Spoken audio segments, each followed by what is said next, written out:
Well, traveling has actually inspired one local author, this one right here, Susan Spann, to use as experiences to write. Actually, it's inspired her to create her own novels. From all your travels to Japan, you've created a series of novels, and we're going to find a little more about that because you've recently released a book, and I want to hear about this book. It's called The Betrayal of, is it Iga? Betrayal at Iga, yes. Iga, the Betrayal at Iga.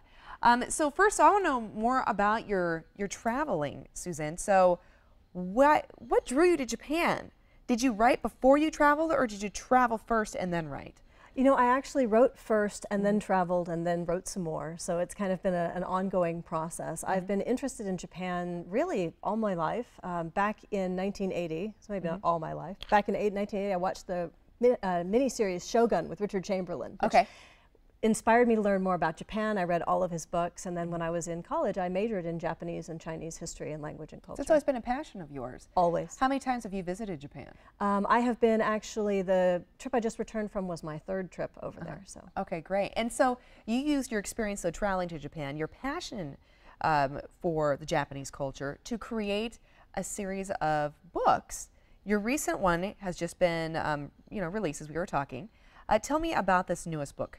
The newest book is set in 1565, okay. and it involves Master Ninja Hiro Hattori and Portuguese Jesuit Father Mateo, who must find a killer in time to stop a war between Japan's most powerful ninja clans. Oh my goodness, okay. And that's quite the concoction then. So you have a ninja and you have a Jesuit priest? Yes. You said? Okay. Yes. So where did this combination come from? Well, the Jesuits had just arrived in Japan in the 16th century. Okay. And when I was putting the books together, I realized that an unrepentant ninja is a great detective. You know, most ninjas commit murders, but I've got one who solves them. Okay. But it would be more interesting then to pair him with someone who had a completely different worldview and a different way of looking at mysteries and murder and the human condition. And so I've paired these two very unlikely men together, and the result is both a great buddy book as well as a great mystery. Oh, that's awesome. Okay, so a nice dynamic then right there with two Yes. very polarizing perspectives, if you Yes. will. And this is one of a series. So what are your other books that you have too?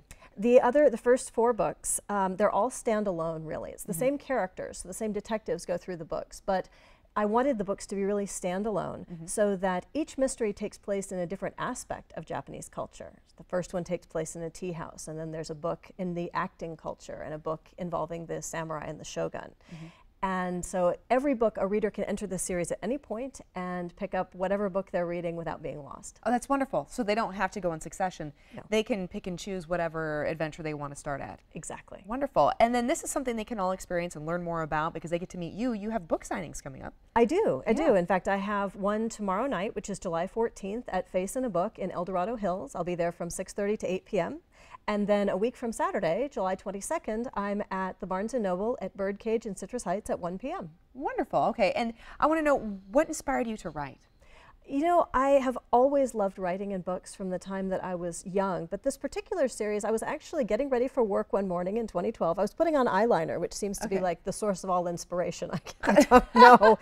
And an idea popped into my head, which was most ninjas commit murders, but Hiro Hattori solves them. And I knew right away that this was just a series I had to write. Okay, so poof, you had an epiphany while putting on makeup. Exactly. I should probably wear it more often. Okay, well, inspiration comes from the most strange places, but like you mentioned, though, your passion for the Japanese culture really has fed into this wonderful collection of adventures and stories based on these two characters that you developed. So if you are interested and you'd love to come out and meet this wonderful creative mind, Susan, one more time, when and where are those book signings? Tomorrow night, July 14th in El Dorado Hills at Face in a Book, and then on Saturday, July 22nd at Citrus Heights Barnes & Noble. Great. Okay, so then people can go ahead and they can pick up a copy, I imagine, of your books at these signings.